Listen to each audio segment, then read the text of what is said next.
Hey guys, it's Trafotin. Did you hear about Microsoft Build? You probably have. It's one of the biggest days for Microsoft every year, including the new features of Windows, just like that new feature in Windows called Recall. Unfortunately for Microsoft, their PR team hasn't quite been up to snuff and has been greeted with a ton of hostility about this new recall feature since the moment of its inception. Now, people who know me know that I'm far from the biggest fan of big ol' Microsoft. As a company, I'm of the belief that Microsoft is rotten to its core and has very few redeeming qualities. And it looks like you're about to dive into some Minecraft. Ready to build, explore, and maybe dodge a few mobs?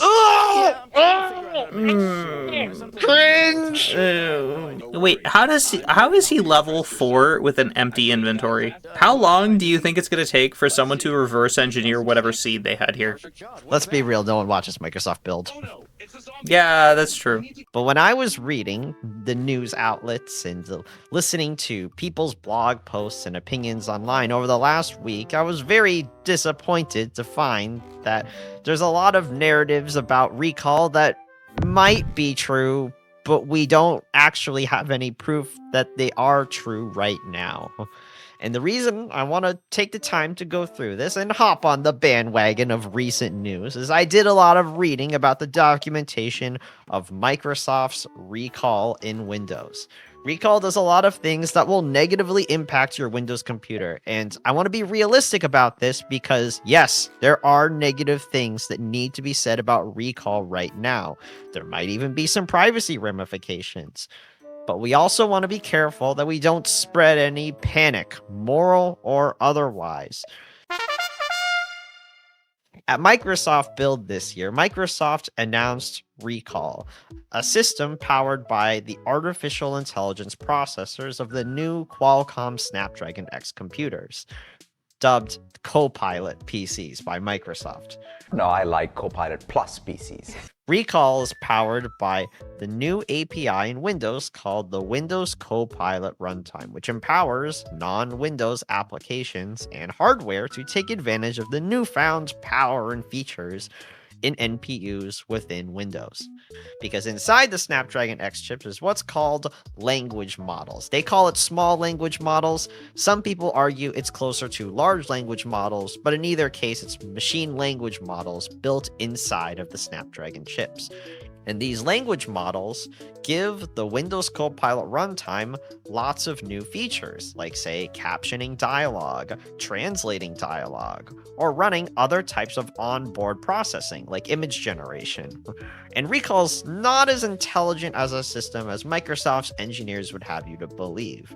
In order to make use of the onboard AI of the Snapdragon chip and the Windows Copilot runtime, in order for this new Recall feature to work, Recall builds a timeline of various points with you using your computer. But how does Recall build this timeline, you might ask? What they do is they take a screenshot of your computer every 5 seconds. Now, the moment they announced this feature, I had a feeling that there were going to be people who would play the privacy card, and I don't think Microsoft even thought about that angle because Microsoft doesn't care about your privacy. To data. Ultimately, We care about your data. Yo, they care, all right. Don't worry, guys, they care. And because over the last month, lots of people have cried out against this feature. But I think we encounter the first problem with the presentation of Recall and the Windows Copilot runtime in general. And it's a big one that's plagued Microsoft for years, and nobody is talking about it right now. It's Microsoft's inability to communicate. Microsoft could probably dispel any of these rumors really quickly. All they would have to do is just get one of their geeky engineers on a stage and tell developers exactly what's going on with this new recall feature. But what a lot of people focused on instead was an interview that CEO Satya Nadella did with Joanna Stern from the Wall Street Journal. And Satya, who's not directly related to the creation of Recall, of course is going to say what he can to make a sale. But this interview, and because of his answers, instilled only more panic into people because Satya probably wasn't the correct person to ask about this. This is pretty creepy. Microsoft is taking screenshots of everything I do. I mean, that's why that it can only do it on the edge, right? So this is like, you can't. That is actually like the worst way to respond, and that's why like everyone on the internet reacted so violently. Like, honestly. After watching that video, I'm pretty confident that the Wall Street Journal probably should have interviewed someone that wasn't Satya, because Satya did an awful job at giving Joanna Stern a straight answer about anything. If somebody else, this is not a vendor decision, it's a personal, maybe even spiritual decision. Spiritual Satya decision! Nadella believes in Roko's basilisk. It makes so much sense now. But what I think is more interesting about this interview is the distinction between offline language models and cloud-based language models. And Microsoft tries to separate this by spinning the onboard processing as small language models versus the large cloud-based language models that you might experience, even though you can have offline large language models native on your computer. It just happens to be accelerated by something like an NPU, like in these new Snapdragon computers. But Microsoft's communication can't be relied on to tell us much about recall, but that prompts the question, does recall actually violate user privacy? And the first thing we probably need to do is put recall under a microscope. As there are requirements and compliance in business, in light of privacy concerns, Microsoft documents the process on their Learn documentation. Except I'm kidding. They actually don't. There's a lot more things that you need to read up on, and there's no one good place to get consolidated information about anything related to recall. Once again, Microsoft fails to communicate anything clearly about recall, and there's a lot of fear, uncertainty, and doubt spread because there's no clear one place that consolidates all of the information about recall. You just have to visit 5 pages to learn about it. But I think there's the other thing we have to consider, and that's the app browser bottleneck. Because let's say we take Microsoft at their word for it, and I think we should be fair to Microsoft. They're a terrible company, but we should at least be fair to them. And I want to talk about the Windows Copilot runtime itself. Now, in order for the enhanced AI search that Microsoft uses in their demos with recall, app makers need to specifically write their applications with these features in mind. As shown in the demonstrations, Microsoft has already made support for the other Windows applications. As of time of writing, it's not clear what non-Microsoft applications don't support Windows Copilot runtime. It appears they will be indiscriminately captured and collected because of Microsoft Learn's section about browser support. So we're going to try to read between the lines here. Microsoft's documentation says that some mainstream browsers on Windows, namely Edge, Chrome, Firefox, and Opera, all support Windows Copilot runtime and filter out data that Microsoft specifically targets through recall or classifies as private. Things like your private browsing, DRM protected content, or a special page in the Windows Settings app where users can specify settings. The only time private browsing will be collected is when a user explicitly uses the hotkey Windows key plus J to manually take a recall snapshot, or if a browser's not supported, or if you're trying to take pictures of DRM content because we're more interested in protecting corporate interests. But even if we know how browsers work or what recall search can be done to made more effective, I think a question that we also want to ask ourselves as users and as businesses is, what can we do about recall? Or more rather, how can we turn it off? And to configure recall, Microsoft's actually pretty clear about this. In the Settings app, in the Privacy, Recall, and Snapshot section, there's lots of things you can do to configure recall. For example, you can block recall from saving snapshots, limiting the amount of storage recall collects about you, or deleting snapshots from a certain time frame or completely from your device. And what's most important to me and what's very telling to me about recall is if you run Windows Pro or higher and you have access to something like Windows' Group Policy Editor, you can also turn off recall by blocking the saving of snapshots through Group Policy. And as many things that are in group policy, there is also probably an undocumented registry key that group policy handles that can be done for Windows Home users. An important thing I want to touch on is what I call justified outrage. And it's all well and good to be angry about something that our corporate overlords do, but if you're going to pick something to be angry about, it better be something that's demonstrable or substantially supported with evidence or based in some kind of technical feat. The point being, and I think this is a big one right here, is recall cannot be tested right now. And I believe we should reserve judgment until recall can be. There's a common myth that proprietary software cannot be analyzed, but that's not true. It's a little harder to do it than something like open source software, but it's not impossible.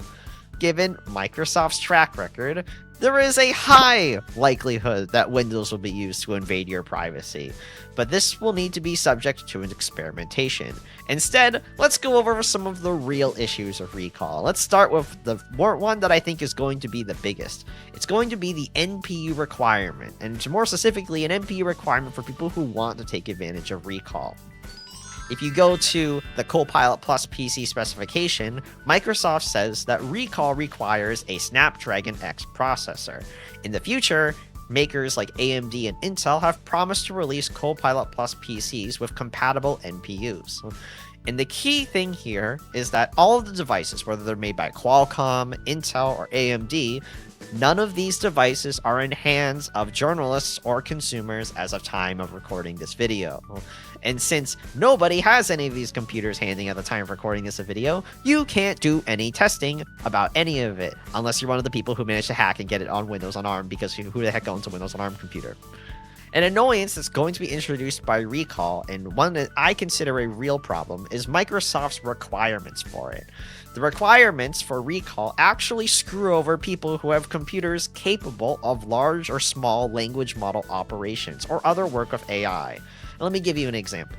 I have an NVIDIA 4060 on a gaming laptop. I can run AI that runs speech inference or large language models, like, for example, Google's Gemma or Facebook's Llama. And according to Microsoft's arbitrary system requirements, my computer, which can play games like Control or Cyberpunk 2077, is totally incapable of running something like Microsoft Recall. And I guess it's because Microsoft just wants you to buy more computers and consume more product. Because Recall's requirements are not only really dumb, they also have allocated storage problems. And now this is something I am shocked no one has brought up. In order to qualify as a Copilot Plus PC, Microsoft actually bumped to minimum requirements, so that hardware makers are now required to have 256 gigabytes of space in order to be classified as a Copilot Plus computer. Now, to be fair to Microsoft, credit where credit is due, this is a good thing. For many years now, Windows 11 had a measly requirement of 64 gigabytes, and even then, that was barely enough to do anything, never mind the 32 gigabytes if you're using Windows 10. One thing that Microsoft conveniently leaves out of this equation is 27 to 28 gigabytes of that space will also be taken up as part of your base Windows 11 install, which means that in addition to having 28 gigabytes of your hard drive taken away, you will also have 25 gigabytes taken away as well by default. Meaning if you have some of the lower end Copilot Plus PCs, that means 50 gigabytes of that, 1/5 of your storage, will be taken up by recall snapshots.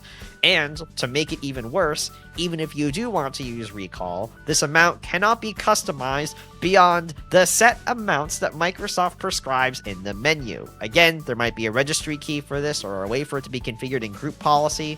We don't know yet.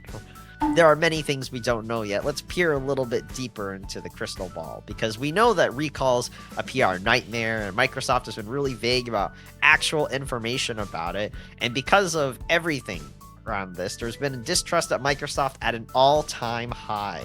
And I understand that for some people that privacy will be a concern, but Windows itself and Microsoft have greater problems and probably many more privacy invasive features than something like recall in the grand scheme of things.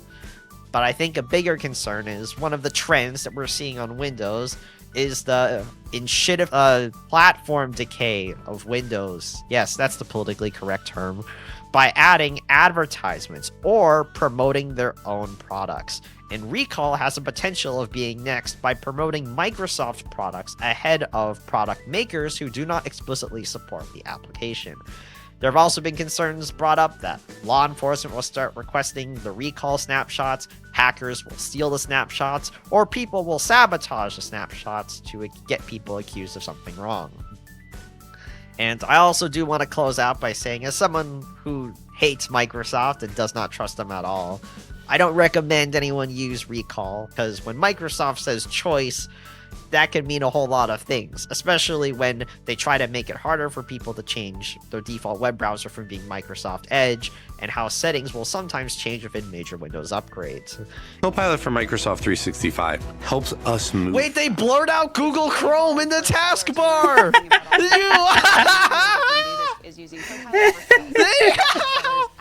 They really don't want you to be using Chrome, so they blurred it out in the taskbar!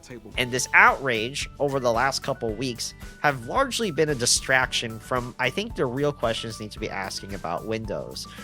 I think what's the most important lesson about the recall fiasco is the next time you read the news, I ask that you hold off on sounding the alarm, especially if it's for something that cannot be tested. I always recommend think before you act. And as always, if you don't like it, well, maybe you shouldn't have been using Windows to begin with. So why don't you go leave a like on this video? Leave a like on this video if you're also sick of the shenanigans in Windows and you can't wait to buy your shiny new MacBook or install Linux on your computer. Also, if you're interested in the sources of this video, you can visit my website in the video description, trafotin.com, and you can find the documentation related to Recall, as well as some of the sources that I pulled from. And if you're interested in donating, as always, you can become a YouTube member or give to me on Patreon. So thank you for watching. I will see you guys next time. Have a great rest of your week.